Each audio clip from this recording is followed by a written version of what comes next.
डर के दीवानों के लिए आपका पसंदीदा ऑडियो चैनल हॉरर अनलिमिटेड में आपका स्वागत है।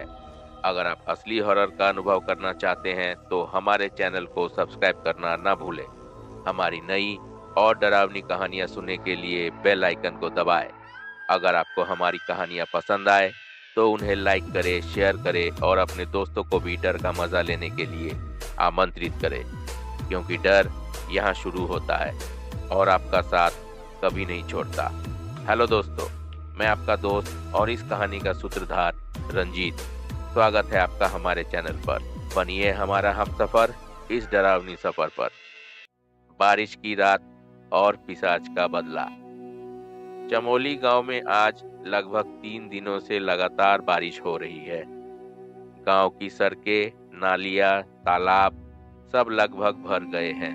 गांव के पोखर की पहली सीढ़ी को पानी लगभग छूने लगी है। ऐसा लगता है जैसे तालाब का पानी सीढ़ियों के साथ छोटे बच्चों की तरह छुआ छुआई खेल रहा हो। गांव में यह कैसी विपत्ति आ पड़ी है, यह कोई नहीं जानता। गांव की ऐसी हालत देखकर ग्रामीण सोचने लगते हैं, शायद देवराज इंद्र उनसे किसी कारणवश नाराज हो गए हैं और उनकी सजा के रूप में ऐसा हो रहा है।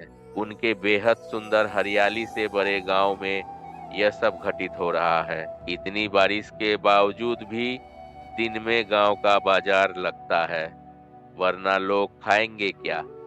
इसलिए गांव के मशहूर मछुआरे सुरेश सुबह सुबह जल्दी नदी से ताजी मछलियां पकड़कर बाजार में अपने ठिकाने पर बैठ जाते हैं।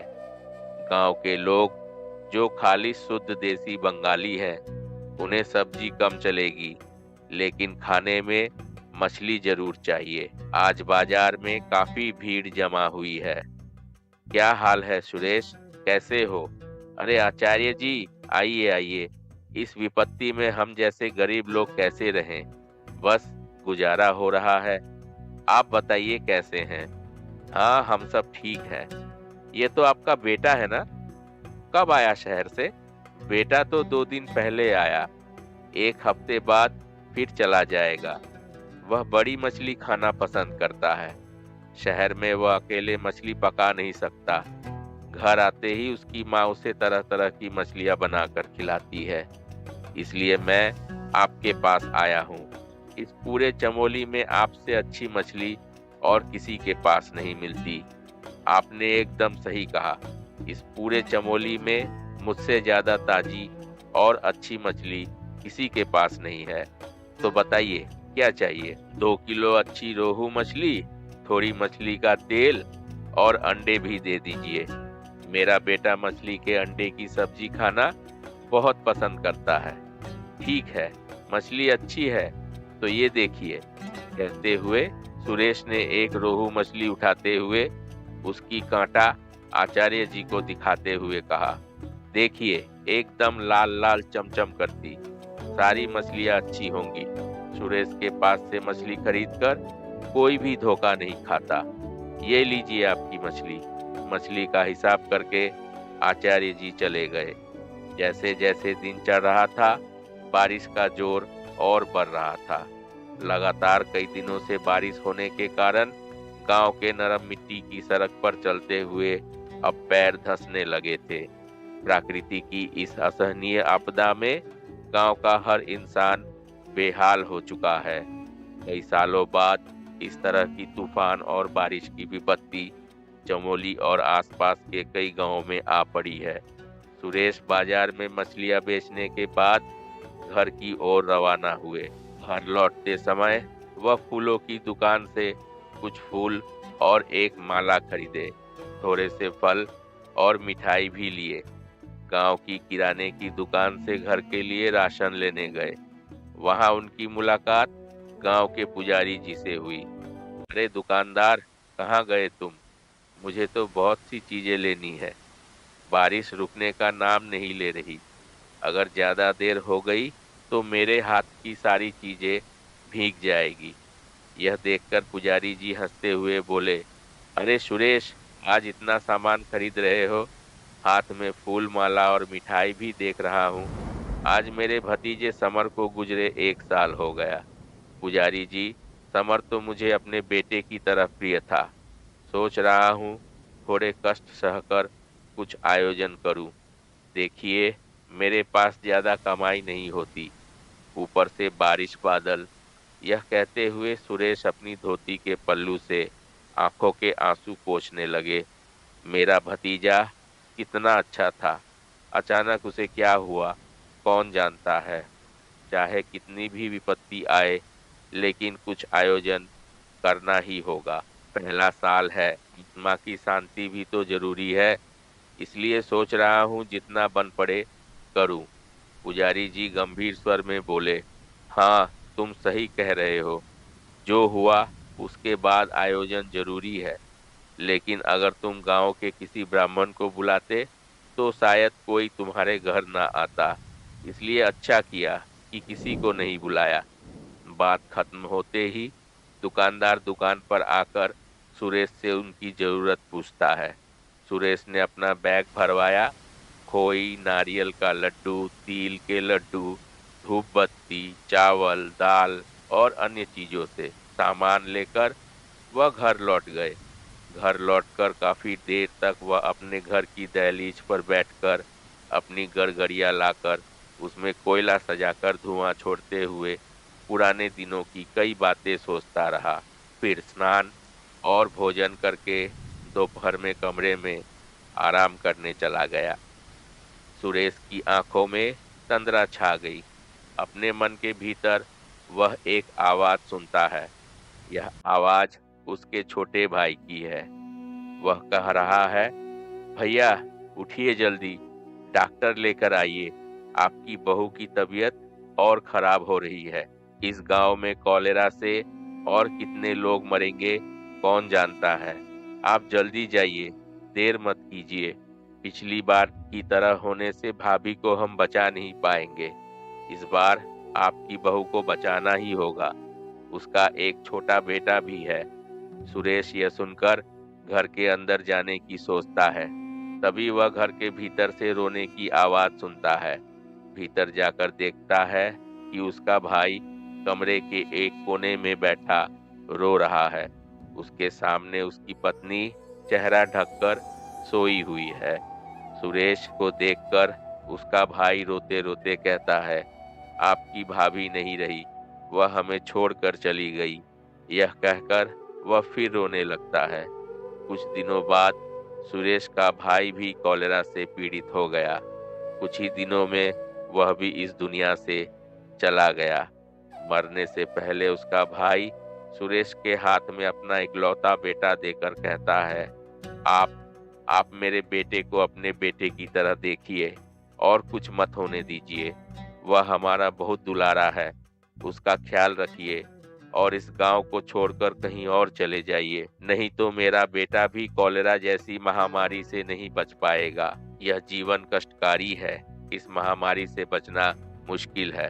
गांव में कॉलेरा महामारी फैलने के कारण सुरेश अपने भतीजे को लेकर गांव छोड़ने का फैसला करता है। गांव छोड़ते समय सुरेश का भतीजा कई बार पूछता है कि वे कहाँ जा रहे हैं और उसके माता पिता कहाँ हैं, लेकिन कोई जवाब न मिलने पर सुरेश का भतीजा सुरेश का हाथ पकड़कर जोर जोर से झकझोरता है, तुम क्यों नहीं बताते कि मेरे माँ बाबा कहाँ हैं? उसी समय कहीं दूर से तेज बिजली कड़कती है। उसकी आवाज से सुरेश चौंक कर उठ बैठता है। वह देखता है कि वह अपने बिस्तर पर लेटा हुआ है। उसे समझ में आता है कि वह अब तक पुरानी घटनाओं को सपने में देख रहा था। सुरेश का मन भारी हो जाता है। उसकी आंखों में अनजाने ही आंसू भर आते हैं। बाहर शाम हो गई थी, तब भी लगातार बारिश हो रही थी। गांव की सड़कें धीरे धीरे डूब रही थी। शाम को सुरेश ने सारे इंतजाम किए। समर की तस्वीर के सामने माला चढ़ाई, धूप जलाया, फल मिठाई रखी और तस्वीर को प्रणाम किया। तस्वीर के सामने बैठकर वह रोने लगा और पुरानी बातें याद करने लगा। समर, तू क्यों चला गया मुझे अकेला छोड़कर? तेरे माँ बाप भी चले गए, सबने मुझे अकेला कर दिया। तू कितना छोटा था, बस 17 साल का। इस तरह तू समय से पहले अदृष्ट की गहराई में डूब जाएगा, यह किसी ने सोचा भी न था। सुरेश समर के बचपन के खिलौने को देखता है। नारियल की दो मालाओं के बीच रस्सी लगाकर बने दूरभाष का एक हिस्सा अपने मुंह के पास लाता है और दूसरा हिस्सा कान के पास रखकर कुछ कहने की कोशिश करता है। तभी वह फूट फूट कर रोने लगता है। उसका तो यही एक खिलौना था, उसने खुद बनाया था। खिलौने को अपने सीने से लगाकर वह कहता है, क्यों, क्यों समर, तू मुझे अकेला क्यों छोड़कर चला गया? हे भगवान, तूने मेरे बेटे को मुझसे दूर क्यों कर दिया? मुझे ले जाता, मेरे इस छोटे बच्चे को क्यों छीन ले गया? क्यों भगवान क्यों?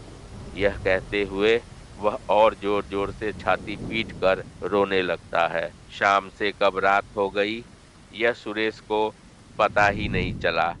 रात में सुरेश खाना खाकर आधी रात को मछली पकड़ने नदी पर निकलता है। सुरेश जैसे रात में छोटी नाव लेकर नदी में मछली पकड़कर बाजार में बेचता है, वैसे ही दिन में बाजार के बाद कुछ समय और शाम को थोड़ी देर अपनी छोटे नाव से फेरी घाट पर यात्रियों को पार कराता है।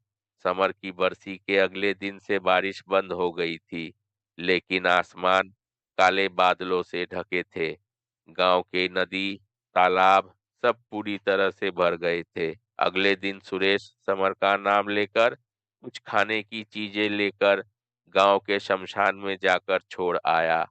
फिर दोपहर में अपनी नाव लेकर वह निकल पड़ा। गरीब, वृद्ध, जर्जर सुरेश दिन रात मेहनत करता था पैसे कमाने के लिए, ताकि वह महामारी के समय अपनी बिकी हुई जमीन और बाप दादा की विरासत वापस खरीद सके। वह चाहता था कि उसकी आखिरी सांस उसी जमीन पर निकले। अगले 2 दिन बारिश नहीं हुई, जिससे गांव के लोग ये सोचने लगे कि विपदा टल गई है। लेकिन इस सोच को गलत साबित करते हुए चमोली में बिजली चमकते हुए फिर से तेज तूफानी बारिश शुरू हो गई। इस बार की बारिश पिछली बार से भी ज्यादा भयावह थी। एक दिन के अंदर ही गांव की सारी गलियां पानी में डूब गई। कई घरों में पानी घुस गया और मिट्टी के कुछ घरों की दीवारें ढह गई। पूरे दिन ऐसे भयानक बारिश होने के कारण सुरेश सोचने लगा कि वह रात में कैसे मछली पकड़ने जाएगा। उसने सोचा कि अगर एक बार मछली पकड़कर ला सका, तो अगले दिन सुबह बारिश कम होने पर बाजार जाकर कुछ न कुछ मछलियां बेच ही लेगा। इस तरह सोचते-सोचते पूरा दिन बीत गया। रात हो गई। चमोली में घने अंधकार के साथ एक भयावह रात छा गई। रात लगभग 12 बजे थे। जब बारिश थोड़ी कम हुई, तो सुरेश ने सोचा कि यही सही मौका है मछली पकड़ने का। वह जितना जल्दी हो सके जाकर कुछ मछली पकड़ लाए और वापस अपने घर लौट आए। कुछ ही दिनों की बारिश से चारों तरफ पानी लबालब भरा था। ऊपर से वह दिन अमावस्या का था। चारों ओर घना काला अंधकार छाया हुआ था। इधर-उधर सियार और कुत्तों ने रोना शुरू कर दिया था। रात में जागने वाले पक्षी जैसे किसी भय से कांपते हुए चीखने लगे। गांव की हवा में जैसे अनहोनी की गंध फैल गई हो। लेकिन इन सब की परवाह किए बिना पानी से भरी कच्ची गलियों से गुजरता हुआ सुरेश नदी के किनारे अपनी छोटी नाव तक पहुंच गया। बारिश में भीगते हुए उसकी कमर तक कपड़े गीले हो चुके थे। ठंडी हवा से उसका शरीर बार-बार कांपने लगा। अपने कई वर्षों के अनुभव और अति परिचित उस छोटी मछली पकड़ने की नाव में पांव रखते ही वह फिसलकर लगभग पानी में ही गिरने वाला था। अरे बाप रे! उसने खुद को तुरंत संभाल लिया और नाव में चढ़ गया। नाव की तली पर बैठकर वह कुछ देर सुस्ताने लगा। उसने रास्ते में पानी से भरी कच्ची सड़कों को पार करने में काफी मशक्कत करनी पड़ी थी। ऊपर से नाव पर चढ़ते वक्त फिसल जाने से वह डर गया था। उसका वृद्ध शरीर और कमजोर दिल दोनों धक-धक कर रहे थे। चारों तरफ सन्नाटा था। थोड़ी देर बाद उसने खुद को संभालते हुए धीरे-धीरे नाव खेनी शुरू की। काफी दूर तक जाने के बाद वह दिशा भटक गया। बाढ़ के पानी से चारों ओर सब कुछ डूबा हुआ था, जिससे सब कुछ एक जैसा लग रहा था। उसका बहुत परिचित गांव पल भर में एक अनजानी जगह लगने लगी। वह सोचने लगा कि जहां वह खड़ा है, वहीं जाल डालकर मछली देख ले। अगर मछली नहीं फंसी, तो किसी और दिशा में जाएगा। यह सोचकर उसने लालटेन की रोशनी कम कर दी और जाल फेंक दिया। काफी देर इंतजार करने के बाद जब उसने जाल खींचा, तो उसमें ज्यादा मछलियां नहीं थी। वह निराश होकर दूसरी जगह नाव लेकर गया। कई बार जाल फेंकने पर भी जब ज्यादा मछलियां हाथ नहीं लगी, तब वह सोचने लगा कि आखिर आज ऐसा क्यों हो रहा है। उसने गुस्से में आखिरी बार जाल फेंकने का फैसला किया। इस बार जाल फेंकते ही उसे लगा कि नाव किसी चीज में फंस गई है। वह नाव को निकालने की कोशिश करता रहा, लेकिन कामयाब नहीं हुआ। उसने सोचा कि यही जाल डालकर मछली देख ले और सुबह होते ही नाव निकालकर घर वापस लौट जाएगा। इतने अंधेरे में लालटेन की रोशनी में नाव निकालना मुश्किल था। कुछ ही देर में उसका जाल भारी हो गया। उसने जाल खींचा तो उसमें भरी हुई मछलियां देखकर वह बहुत खुश हो गया। उसने जल्दी से मछलियों को टोकरी में रखा और फिर से जाल फेंक दिया, लेकिन उसे पता नहीं था वह कहाँ मछली पकड़ रहा है। अमावस्या की रात में वह सोचने लगा कि अब से वह इसी जगह आकर मछली पकड़ेगा। फिर उसने सोचा कि काली पूजा के समय मछलियों की मांग बढ़ेगी और यहाँ कम समय में वह ज्यादा मछलियाँ पकड़ सकेगा। इतना सोचकर वह मन ही मन खुश हो रहा था। तभी पास के किसी पेड़ पर बैठे उल्लू ने बहुत भयानक आवाज में चीखना शुरू किया। पानी में कोई चीज जोर से गिरने की आवाज हुई। सुरेश चौंक कर उस दिशा में देखने लगा, लेकिन घने अंधेरे में उसे कुछ भी नजर नहीं आया। ऐसे समय अचानक सुरेश की नाव कुछ अजीब तरीके से हिलने लगी। सुरेश ने पानी की ओर लालटेन की रोशनी डाली और देखा कि उसकी नाव के आसपास का पानी हिल रहा है। पहले तो उसने सोचा कि शायद कोई बड़ी मछली उसके जाल में फंसी है। वह जल्दी जल्दी जाल खींचने लगा, लेकिन देखा कि जाल तो पूरी तरह खाली है। उसमें एक भी मछली नहीं थी। फिर यह सब क्यों हो रहा था? पानी इतना क्यों हिल रहा था? यह सोचते ही बिना हवा के भी सुरेश का शरीर थर-थर कांप उठा। उसके आसपास के पेड़ों की पत्तियां बिना किसी हवा के ही खड़खड़ाने लगी। पेड़ इस तरह हिलने लगे जैसे कोई बंदर जैसा जानवर एक पेड़ से दूसरे पेड़ पर छलांग लगा रहा हो। सुरेश को किसी अनहोनी का आभास हुआ।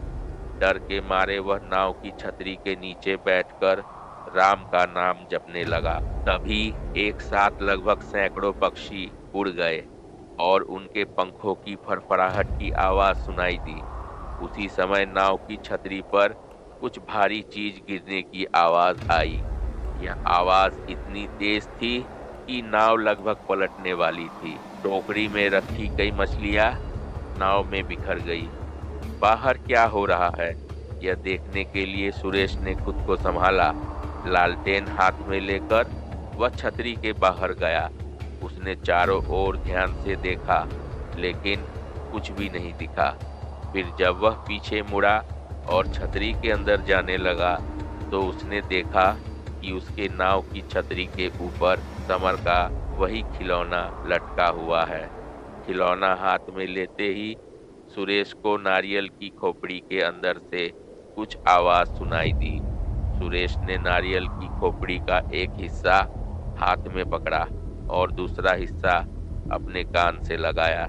तभी उसने बहुत धीमी आवाज में किसी को कहते हुए सुना, कैसे हो चाचा जी, कैसे हो? यह सुनकर सुरेश डर के मारे खिलौना पानी में फेंक देता है। उसके मन में कई सवाल उठने लगे कि यह खिलौना लेकर तो आया नहीं था, तो फिर यह उसकी नाव में कैसे आया। फिर अचानक सुरेश ने छतरी के अंदर से कच कच चबाने की आवाज सुनाई दी। यह आवाज सुनते ही लालटेन लेकर वह अंदर जाने लगा। तभी एक तेज ठंडी हवा और कच्चे मांस की गंध ने सुरेश की नाक को भर दिया। अंदर जाकर सुरेश ने जो देखा उससे उसकी रूह कांप उठी। लालटेन का तेल लगभग खत्म हो चुका था, लेकिन उस मध्यम रोशनी में उसने देखा कि छतरी के अंदर कुछ इंसान जैसा दिखने वाला प्राणी उसकी पकड़ी हुई मछलियों को कच्चा चबा रहा था।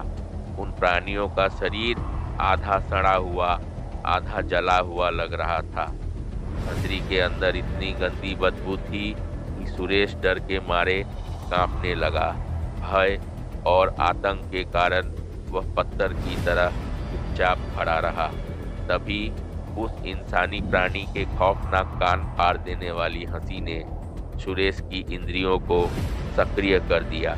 सुरेश के पूरे शरीर में घृणा और डर की लहर दौड़ गई। डर के मारे उसने कांपते हुए कहा, तू तू कौन है?" उस इंसान जैसे दानव ने हंसते हुए कहा, "मुझे पहचान नहीं पाए चाचा जी, मैं तुम्हारा समर हूँ।" सुरेश चौंक कर बोला, "क्या?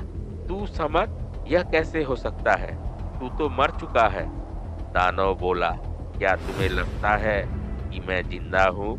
क्या मैं जिंदा जैसा लग रहा हूँ?" सुरेश कांपते हुए बोला, "हाँ, ऐसा ही लग रहा है, लेकिन तू यहाँ कैसे आया? क्यों आया?" दानव ने हंसते हुए जवाब दिया, "तुमने मुझे इतनी मोहब्बत से खिलाया, तो मैं खाए बिना कैसे रह सकता हूँ? जिंदगी में तो तुमने मुझे कभी इस तरह प्यार से नहीं खिलाया।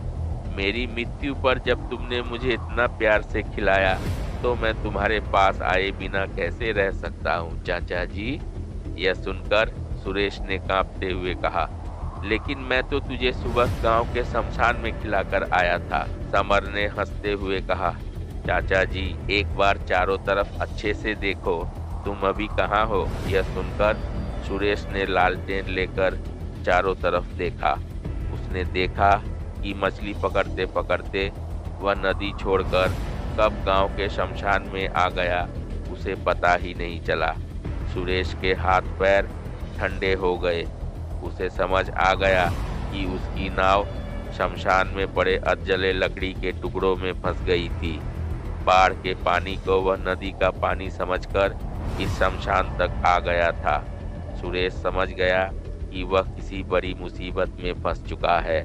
वह जल्दी से छतरी के अंदर गया और समर के पास घुटनों के बल बैठकर हाथ जोड़कर माफी मांगने लगा। मुझे मुझे माफ कर दे समर, मुझे माफ कर दे। मैंने जो किया वह गलती थी। मैं अपनी गलती मानता हूँ। बस मुझे माफ कर दे, मुझे माफ कर दे। समर धीरे धीरे शांत हुआ। उसका चेहरा उदास हो गया। वह रोने जैसा स्वर बनाकर बोला, "तुमने अपने लाभ और स्वार्थ के लिए मेरी जिंदगी छीन ली। मुझे गांव वालों के सामने शर्मिंदा किया, मुझे मौत के मुंह में धकेल दिया। तुम्हें सजा तो मिलनी ही चाहिए।" सुरेश कांपते हुए बोला, मैं गांव वालों के सामने सब कुछ मान लूंगा। बस मुझे माफ कर दे, मुझे माफ कर दे। क्यों क्यों किया तुमने मेरे साथ ऐसा? पहले बताओ, समर चिल्लाकर जानना चाहता था। तब सुरेश ने जो कहा, अगर उसे वर्णित किया जाए तो वह इस प्रकार था। यह शुरू हुआ था जब समर छोटा था और गांव में हैजा की महामारी फैली थी। उस महामारी में समर के माता-पिता यानी सुरेश का छोटा भाई और उसकी पत्नी की मृत्यु हो गई। भाई और भाभी के इलाज के लिए सुरेश को अपनी पैतृक जमीन और घर गांव के एक साहूकार के पास बेचनी पड़ी। उसके बाद समर छोटा होने के कारण और उसे हैजा से बचाने के लिए सुरेश को गांव छोड़कर जाना पड़ा, क्योंकि सुरेश ने अपने भाई से वादा किया था कि वह उसके बेटे का ख्याल रखेगा। सुरेश तभी से अंदर ही अंदर समर पर गुस्सा करने लगा।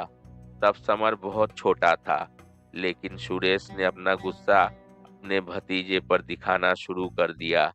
जिस उम्र में बच्चे खेलते कूदते और पढ़ाई करते हैं, उस उम्र में सुरेश ने अपने छोटे से भतीजे से मजदूरी करानी शुरू कर दी। जिस दिन छोटा समर कम पैसे कमा कर लाता, उस दिन वह मासूम बच्चे को खाना तक नहीं देता था। सुरेश समर को माँ बाप तक की गालियां देता और उसे मारता।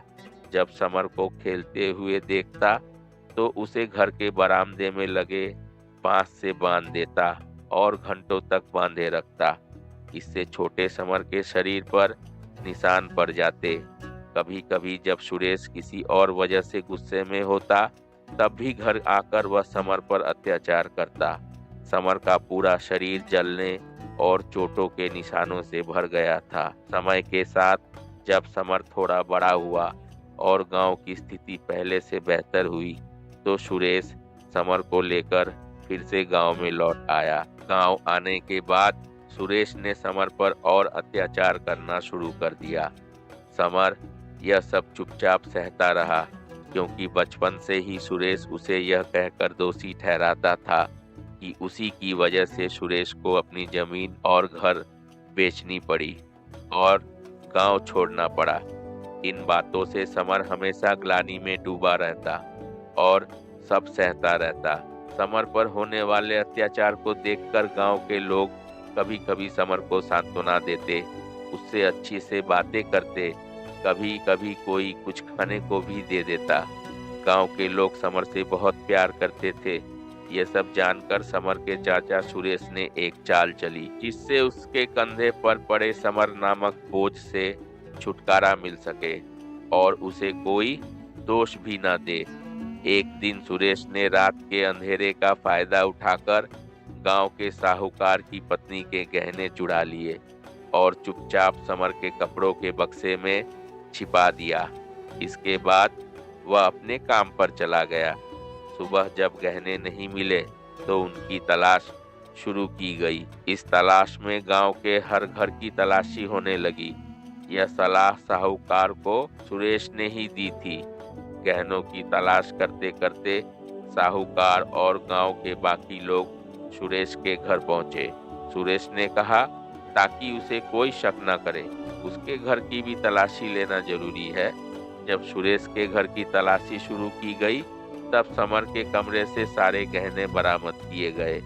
गहने मिलने के बाद सब लोग बहुत हैरान हो गए। सभी ने समर से पूछा कि उसने ऐसा क्यों किया। समर हर बार खुद को निर्दोष बताता रहा। बेचारा समर बार बार कहता कि उसने गहने चोरी नहीं की और उसे पता नहीं कि गहने उसके कपड़ों के बक्से में कैसे आए। तभी सुरेश ने आकर समर की पीठ पर 2-4 थप्पड़ मारकर कहा, मुंह खोलकर जवाब देता है, ये क्या किया रे, ये क्या किया? तेरी इतनी गिरावट कैसे हो गई? मुझे तो कुछ पता ही नहीं चला। गांव वाले तुझे अच्छा मानते थे और तूने उनके साथ ऐसा किया। समर, तेरे मन में इतना लालच कैसे आ गया? मुझे तो शुरू से पता था कि समर ऐसा ही निकलेगा, इसलिए तो मैंने इसे सख्ती में रखा। और तुम लोग मेरे बारे में जो बुरा सोचते थे, अब समझे ना? अब समझे? जो कुछ मैं करता था वो इसके भले के लिए ही करता था। इसे मारता था ताकि ये सुधर सके। मेरी कोई गलती नहीं थी। इस तरह झूठा रोकर सुरेश ने क्रोधित साहूकार को और भड़काया ताकि वो समर को मारे। इसलिए सुरेश बोलता रहा, हमारे बुरे समय में साहूकार साहब, आपने हमारी मदद की थी। इसके माँ बाप जब मर रहे थे, हमने आपसे अपनी जमीन और घर बेचा। पैसे इकट्ठे कर फिर से सब कुछ वापस लेने की सोच रहे थे और तूने तूने साहूकार की पत्नी के गहने चुरा लिए। क्यों किया रे, क्यों किया तूने? यह कहकर सुरेश ने साहूकार को और भड़का दिया। साहूकार अपनी समझ खो बैठा और सुरेश की बातों पर यकीन कर अपने लठैतों से समर को बहुत पिटवाया। उन्होंने समर को बुरी तरह से पीटा, उसे अधमरा कर दिया और गहने लेकर वापस लौट गए। इस घटना के बाद समर गंभीर रूप से बीमार पड़ गया, लेकिन पत्थर दिल सुरेश ने एक बार भी समर की सुध नहीं ली। यहाँ तक कि उसे ढंग से खाना भी नहीं दिया। दिन ब दिन भूखा रहने और दर्द सहन करने की वजह से बेचारा समर 15वें दिन मर गया। समर के मरने के बाद सुरेश भले ही कितना भी दुखी दिखे या आंसू बहाए, लेकिन अपने मन में वह बहुत खुश था। सुरेश ने सोचा कि उसकी जिंदगी का सबसे बड़ा बोझ अब विदा हो चुका है। अब वह साहूकार से बाकी जमीनें छुड़ाकर पूरी तरह खुद हड़प सकता है। उसे अब अपनी जायदाद किसी और के साथ बांटनी नहीं पड़ेगी, क्योंकि परिवार में अब सिर्फ वही अकेला जीवित बचा है। अब वह अपनी बाकी जिंदगी शांति और आराम से बिता सकता है। ऐसा सोचकर जब सुरेश कुछ गांव वालों को साथ लेकर समर का अंतिम संस्कार करने गया, तभी प्रकृति ने अचानक से अपना मन बदल लिया। साफ मौसम अचानक बदलकर आकाश बादलों से ढक गया और बारिश होने लगी। ऐसा लगा जैसे प्रकृति को बहुत दुख हुआ हो। समर का मृत शरीर जब आधा जल चुका था, तभी अचानक आंधी और तेज बारिश आई। इससे सभी लोग शमशान छोड़कर पास के एक पेड़ के नीचे शरण लेने चले गए। जब बारिश थमी और वे वापस लौटे, तो उन्होंने देखा कि चिता पर समर का शव नहीं था। सभी ने सोचा कि बारिश की वजह से चिता बुझ गई और इसी का फायदा उठाकर किसी लोमड़ी या अन्य जानवर ने समर का शव उठा लिया होगा। ज्यादा कुछ ना सोचते हुए सुरेश बाकी लोगों के साथ घर लौट आया। 1 साल बाद आज फिर सुरेश उसी शमशान घाट पर आया है। इस बार उसके साथ था समर का प्रेत। समर ने इतने समय बाद कहा, तुझे भी मरना होगा, तुझे सजा जरूर मिलेगी। सुरेश हाथ जोड़कर रोते हुए बोला, मुझे माफ कर दे, तू तो मेरे बेटे जैसा था। मैं वादा करता हूँ कि कल सबके सामने मैं सारी सच्चाई बता दूंगा। मुझे माफ कर दे। यह कहकर सुरेश रोता रहा। काफी देर तक रोने के बाद जब उसने कोई आवाज नहीं सुनी, तो उसने सिर उठाकर देखा। उसके सामने समर का प्रेत नहीं था, वह गायब हो चुका था। सुरेश ने सोचा कि वह बच गया है, समर ने उसे माफ कर दिया है। इतना भयंकर पाप करने के बाद भी वह राहत की सांस लेता है और थोड़ा अस्वस्थ महसूस करने लगता है। वह भगवान का धन्यवाद करता है और सुबह का इंतजार करने लगता है। कुछ समय बाद सुबह हो जाती है। वह काली रात खत्म हो जाती है और सूरज की रोशनी गांव को चमकदार बना देती है। सूरज की कोमल रोशनी और सुबह की हवा ने गांव को पहले से ज्यादा सुंदर बना दिया। ऐसा लगा जैसे गांव ने कोई लंबी बीमारी के बाद ठीक होकर नई ताजगी पाई हो। सुबह गांव के बाजार में चहल पहल थी, लेकिन सुरेश को वहां कोई नहीं देखता। काफी समय गुजर गया, लेकिन सुरेश का कहीं कोई पता नहीं चला। कुछ दिनों बाद गांव के कुछ लोग सुरेश के घर गए, लेकिन वहां भी कोई नहीं मिला। उन्होंने सोचा कि सुरेश शायद कहीं घूमने गया होगा। 2-3 दिन बाद गांव के कुछ लोगों ने शमशान के पास सुरेश की मछली पकड़ने वाली नाव देखी। नाव में एक अजीब चीज देखकर वे घटना की जानकारी गांव वालों को देते हैं। साहूकार समेत सभी गांव वाले शमशान में इकट्ठा होते हैं। वहां अभी भी पानी का स्तर थोड़ा ऊंचा था। घुटने तक पानी में उतरकर गांव के कुछ लोग नाव के पास गए। उन्होंने देखा कि अधजले लकड़ी के टुकड़े में फंसी सुरेश की मछली पकड़ने वाली नाव में सुरेश का सड़ा गला शव पड़ा हुआ था। उसकी गर्दन मरोड़कर उसे मारा जा चुका था। नाव के चारों ओर अधखाई मछलियां बिखरी हुई थी। वे मछलियां सड़ चुकी थी और उस जगह पर असहनीय बदबू फैली हुई थी। वहां खड़े सभी लोग सहम गए। गांव वालों ने सोचा कि शायद अमावस्या की रात मछली पकड़ने आया सुरेश शमशान में किसी भूत प्रेत के हाथों मारा गया होगा, लेकिन कोई यह नहीं जान पाया कि सुरेश अपने ही भतीजे समर के हाथों अपनी पापों की सजा पाकर मारा गया था। समाप्त। तो दोस्तों, कहानी अगर अच्छी लगी हो तो प्लीज कहानी को लाइक करें और चैनल को सब्सक्राइब करें। धन्यवाद।